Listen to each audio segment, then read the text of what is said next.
असल में स्पेन धीरे धीरे खाली होता जा रहा है और इस देश के 70% एरिया में कोई नहीं रहता। देश की लगभग 3000 बस्तियां पूरी तरह से वीरान हो चुकी है और देश की 90% से अधिक आबादी सिर्फ 30% इलाके में ही रह रही है। और यही वजह है कि स्पेन के कुछ प्रमुख शहरों में तो अच्छी खासी भीड़ भाड़ नजर आती है, जिन्हें देख ऐसा लगता है कि ये देश काफी खुशनुमा है। लेकिन स्पेन की असल सच्चाई कुछ और है। पिछले 50 सालों में स्पेन के गाँव में रहने वाले 28% लोग शहरों की ओर शिफ्ट कर गए। लेकिन आखिर क्या वजह है जो स्पेन के गांव छोड़कर लोग जा रहे हैं और स्पेन का 2/3 हिस्सा क्यों पूरी तरह से खाली है? आइए इस बारे में विस्तार से जानते हैं। तो अपना सीट बेल्ट बांध लीजिए अच्छे से और निकलते हैं स्पेन की एक शानदार सफर पर। दोस्तों, स्पेन में सिउराना नाम का एक गांव है जिसे इस साल मोस्ट ब्यूटीफुल विलेज का खिताब मिला। इस गांव की खूबसूरती ऐसी है कि यहाँ जाकर आपका वापस आने का मन ही नहीं करेगा। ये एक हिस्टोरिकल विलेज है जिसे 12th सेंचुरी में बसाया गया था। इस गाँव से प्रकृति के सुंदर नजारे दिखाई देते हैं। लेकिन आपको जानकर हैरानी होगी कि आज इस विलेज में सिर्फ 50 लोग ही रहते हैं। धीरे धीरे गांव के लोग टूरिस्ट्स को अट्रैक्ट करने की कोशिश कर रहे हैं। ये सिर्फ एक गांव की बात नहीं है, बल्कि स्पेन के तमाम गांव का आज यही हाल है।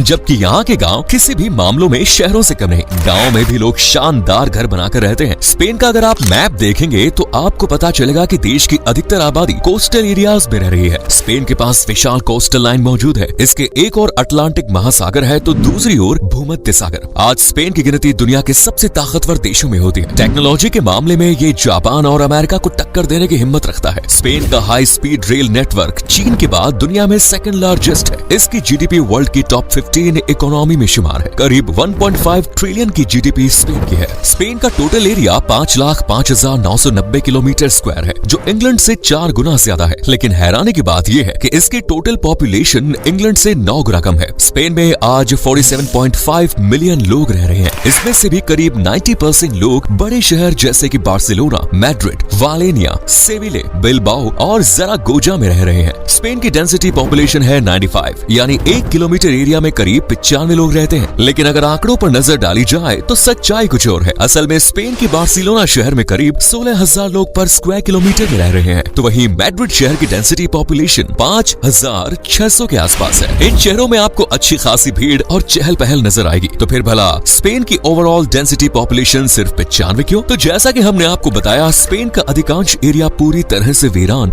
और खाली है। कुछ जगह तो ऐसी है जहां 18 से 20 लोग ही 1 किलोमीटर एरिया में रहते हैं। सेरानिया सेल्टीबेरिका ये नाम की एक जगह है जो बहुत ही खूबसूरत है, लेकिन आज यहाँ पर सिर्फ 8 लोग ही प्रति वर्ग किलोमीटर एरिया में रहते हैं। एक जगह तो स्पेन में ऐसी भी है जहाँ 2 से 5 लोग ही प्रति वर्ग किलोमीटर एरिया में रहते हैं। इस जगह को स्पेनिश लैपलैंड कहा जाता है। अगर आप यहाँ रहते हैं और आपको जरूरत का कोई सामान लेने भी जाना है तो उसके लिए करीब 45 मिनट की ड्राइव करनी पड़ेगी। लेकिन सबसे बड़ा सवाल ये है कि आखिर लोग स्पेन के बीच वाले पोर्शन में रहना पसंद क्यों नहीं करते? क्यों देश के अधिकतर हिस्से वीरान है? इसका सीधा कनेक्शन यहाँ की जियोग्राफिकल लोकेशन और वेदर कंडीशंस में है। असल में स्पेन एक हिल कंट्री है। यहाँ चारों ओर पहाड़ ही पहाड़ है। ऑस्ट्रिया के बाद यूरोप में सबसे ज्यादा हिल्स स्पेन में ही है। नॉर्थ में कैंटब्रियन पर्वत श्रृंखला है तो दूसरे छोर पर पायरेनीज पहाड़ियाँ। ये सभी पहाड़ 400 से 1000 मीटर ऊंचे हैं। कई चोटियां इससे भी ऊंची है। पहाड़ी इलाकों में रहना अपने आप में किसी चुनौती से कम नहीं। भारत में जो लोग नॉर्थ ईस्टर्न स्टेट्स या फिर हिमाचल प्रदेश और उत्तराखंड में रहते हैं वो इस चीज को आसानी से समझ सकते हैं। पहाड़ी इलाकों में मौसम अक्सर खराब रहता है, ठंड भी ज्यादा पड़ती है। यहाँ ना तो ठीक तरह से खेती बाड़ी हो पाती है और न ही पशुपालन। फैक्ट्री और इंडस्ट्रीज सेटअप करने के बारे में यहाँ पर लोग सोच भी नहीं सकते। ट्रांसपोर्टेशन भी एक बड़ी समस्या है। कहीं आने जाने के बहुत ज्यादा साधन हिली एरियाज में नहीं मिलते। इन सब के अलावा नेचुरल डिजास्टर, इसका भी खतरा पहाड़ों में रहने का बहुत ज्यादा रहता है। स्पेन में हर साल कई भूकंप भी आते हैं। यहाँ के शहरों में तो भूकंप निरोधक बिल्डिंग्स बनाई जाती है, लेकिन पहाड़ों में रहने वाले लोगों के पास भूकंप से बचने का कोई साधन नहीं। कभी भी पहाड़ गिरने या लैंडस्लाइड होने का खतरा मंडराता रहता है। इन सब के अलावा तूफान, साइक्लोन, हरिकेन भी पहाड़ों में आते रहते हैं। किसी भी वक्त मौसम का मिजाज बदल जाता है। स्पेन के एक बड़े हिस्से में रेगिस्तान और बंजर जमीन भी है। ऐसी जगह अक्सर कनेक्टिविटी के मामले में अलग थलग पड़ जाती है। स्पेन में यूं तो पीने का भरपूर पानी है, लेकिन कुछ इलाके ऐसे हैं जहाँ पानी की किल्लत हर साल देखने को मिलती है। लोगों के पास इरिगेशन के लिए भी साफ पानी नहीं होता। ऐसे में लोग इन इलाकों को छोड़ना ही बेहतर समझते हैं। वे शहरों का रुख करते हैं जहां उन्हें एक ठीक ठाक नौकरी मिल जाती है, भले ही उन्हें इंडस्ट्रीज में या मैन्युफैक्चरिंग यूनिट्स में काम करना पड़े, लेकिन वो एक अच्छी लाइफ एंजॉय कर पाते हैं। स्पेन में आज कई ऐसे गाँव है जो कोड़ियों के भाव बिक रहे हैं। कुछ गाँव और घरों को तो सरकार फ्री में देने के लिए तैयार है, लेकिन शर्त यह है कि आपको वहाँ आकर रहना होगा। सरकार लोगों से अपील कर रही है कि अगर जनता गाँव को बसाने के आइडिया उनके पास लेकर आए तो वो उन्हें मुफ्त में गाँव दे देंगे। स्पेन में घटती आबादी और गाँव के खाली होने का एक कारण फर्टिलिटी रेट भी है। इस देश में फर्टिलिटी रेट हर साल कम होती जा रही है। 20th सेंचुरी को स्पेन का गोल्डन एरा कहना गलत नहीं होगा। इस दौरान यहाँ की आबादी दोगुनी हो गई, लेकिन साल 2011 से 21 के बीच पॉपुलेशन ग्रोथ सिर्फ 0.12% ही रही। स्पेन में महिलाओं की फर्टिलिटी एज 32 ईयर्स से अधिक है, यानी महिला 32 साल की उम्र के बाद ही फैमिली प्लानिंग के बारे में सोच विचार कर सकती है। ऐसे में कहा जा रहा है कि कुछ समय में स्पेन में मृत्यु दर यहाँ की बर्थ रेट से अधिक हो जाएगी, जिसके बाद स्पेन की पॉपुलेशन में कमी आने लगेगी। अधिकतर आबादी बूढ़ी हो जाएगी। स्पेन में फैमिली प्लानिंग को लेकर कोई भी सीरियस पॉलिसी नहीं है, ना ही सरकार और ना ही जनता इसकी ओर ध्यान दे रही है। स्पेन की युवा आबादी जिम्मेदारी से दूर भाग रही है। यहाँ की लड़कियां लाइफ टाइम किसी एक पार्टनर के साथ रहना पसंद नहीं करती। धोखा देने के मामले में स्पेन की लड़कियां दुनिया में बदनाम है। जिस तरह चीन समय समय पर 1 चाइल्ड पॉलिसी या 2 चाइल्ड पॉलिसी इंट्रोड्यूस करता रहता है, वैसे ही स्पेन की सरकार को भी करना चाहिए। आज दुनिया में कई देशों की सरकार पॉपुलेशन बढ़ाने के लिए जनता को प्रोत्साहन दे रही है। बच्चा पैदा होने पर कपल को हजारों डॉलर्स प्रोवाइड कराए जाते हैं। बच्चों की एजुकेशन का खर्च भी सरकार उठा रही है, लेकिन अभी तक स्पेन की गवर्नमेंट ने इस दिशा में कोई बड़ा फैसला नहीं लिया। दोस्तों, आज स्पेन की जो कंडीशन है उसके पीछे फ्रांसिस्को फ्रैंको का हाथ है। पिछले 50 सालों में स्पेन की 28% आबादी गांव से शहर की ओर शिफ्ट हो गई है। इसकी वजह है फ्रैंको की नीतियां। 1930 के बाद स्पेन में फ्रैंको का वर्चस्व बढ़ने लगा था। उनके सत्ता संभालते ही उसने देश को अपने हिसाब से कंट्रोल करना शुरू किया। साल 1936 से 1939 के बीच स्पेन में एक भीषण सिविल वॉर हुआ। 3 साल के भीतर करीब 5 लाख लोगों की मौत हो गई। लाखों लोगों ने अपना घर छोड़कर दूसरे देशों में पनाह ले ली। दूसरे देशों में शिफ्ट होने से स्पेन की आबादी पर काफी बुरा प्रभाव पड़ा। इसके ठीक बाद सेकेंड वर्ल्ड वॉर शुरू हो जाता है। हालांकि इस बार स्पेन युद्ध में पार्टिसिपेट नहीं करता, पर दुनिया में आर्थिक मंदी छा जाती है। इससे स्पेन की इकोनॉमी पर बुरा प्रभाव पड़ता है। फ्रैंको ने लंबे समय तक स्पेन को दुनिया से अलग रखने की कोशिश की। 1955 तक ये यूनाइटेड नेशन का मेंबर नहीं था और 1988 के बाद ये यूरोपीय यूनियन में शामिल हुआ। साल 1959 के बाद स्पेन की हालातों में सुधार हुआ। फ्रैंको ने स्पेन में FDI को मंजूरी दी थी, जिसके बाद बड़ी संख्या में कंपनियों ने यहाँ इन्वेस्टमेंट किया। स्पेन की जनता को रोजगार मिलने लगा। स्पेन में जॉब्स की भरमार आ गई। जो लोग गांव देहात में रहते थे उन्होंने भी शहरों का रुख किया। यहाँ पर फ्रैंको ने एक गलती कर दी। उसने सभी इंडस्ट्रीज शहरों में या शहरों के आसपास ही लगवाई। बार्सिलोना, वेलेंसिया और मैड्रिड जैसी सिटीज के आसपास से इकोनॉमिक हब उसने क्रिएट किया और स्पेन के रिमोट एरियाज की ओर उसने ध्यान ही नहीं दिया। 1960 के दशक में स्पेन जापान के बाद वर्ल्ड में सेकंड फास्टेस्ट ग्रोइंग इकोनॉमी बन गया। साल 1946 में स्पेन में टोटल 76,000 लोगों के पास ही गाड़ियां थी। 1966 तक ये आंकड़ा 1 मिलियन को पार कर गया। स्पेन के लोगों के स्टैंडर्ड ऑफ लिविंग में इजाफा हुआ। अच्छी लाइफस्टाइल लोग जीने लगे। 1975 में फ्रैंको की मौत हो जाती है। स्पेन की तरक्की देख वो लोग भी देश में वापस आ जाते हैं जो सिविल वॉर के दौरान अन्य देशों में जाकर बस गए थे। दोस्तों, स्पेन का अधिकतर हिस्सा जो खाली है उसमें लोगों का कोई कसूर नहीं। हर एक शख्स एक ऐसी जगह रहना पसंद करता है जहाँ उसे रोजगार मिल सके, जहाँ हर चीज की फैसिलिटी हो, पास में मार्केट हो, अन्य जगहों से कनेक्टिविटी हो, घूमने फिरने और मौज मस्ती के साधन वहाँ मौजूद हो। स्पेन की सिटीज में ये सभी चीजें लोगों को एक जगह पर मिल जाती है, जबकि गाँव में लोगों को थोड़ी बोरियत महसूस होती है। जबकि स्पेन के विलेज वास्तव में यहाँ के शहरों से कहीं अधिक सुंदर है। पिछले कुछ समय में सरकार ने विलेज टूरिज्म की ओर ध्यान देना शुरू किया है। खाली पड़े घरों को होटल के तौर पर इस्तेमाल किया जा रहा है और लोगों को रहने की सुविधा दी जा रही है। गाँव में कैफे और बार खोलने के लिए सरकार की ओर से स्पेशल फंड भी जारी किया गया है, लेकिन इससे कोई खास फायदा नहीं होगा। अगर स्पेन को अपने खाली हो रहे गाँव को दोबारा आबाद करना है तो लॉन्ग टर्म प्लान पर काम करना होगा। गाँव के आसपास कुछ मैन्युफैक्चरिंग यूनिट्स और इंडस्ट्रीज सरकार लगाए तो वो लोग खुद ब खुद इन जगहों पर रहने के लिए चले आएंगे। सरकार गाँव को नए सिरे से बसा सकती है। इसके लिए अच्छी टाउन प्लानिंग की जरूरत पड़ेगी। ऐसे में देश का जो 70% एरिया खाली पड़ा है वो घटकर 50% पर आ सकता है। तो दोस्तों, उम्मीद है आप समझ गए होंगे कि आखिर क्यों स्पेन के 30% एरिया में ही जनता रहना पसंद करती है। अगर आपको स्पेन के गाँव में रहने का मौका मिले तो क्या आप यहाँ रहना पसंद करेंगे? हमें कमेंट्स में जरूर बताएं। अगर आपको हमारी आज की वीडियो पसंद आई तो इससे कुछ नया सीखने को मिला, इसे लाइक और शेयर अवश्य करें और हमारे चैनल को भी सब्सक्राइब करना ना भूलें। आपसे फिर मिलेंगे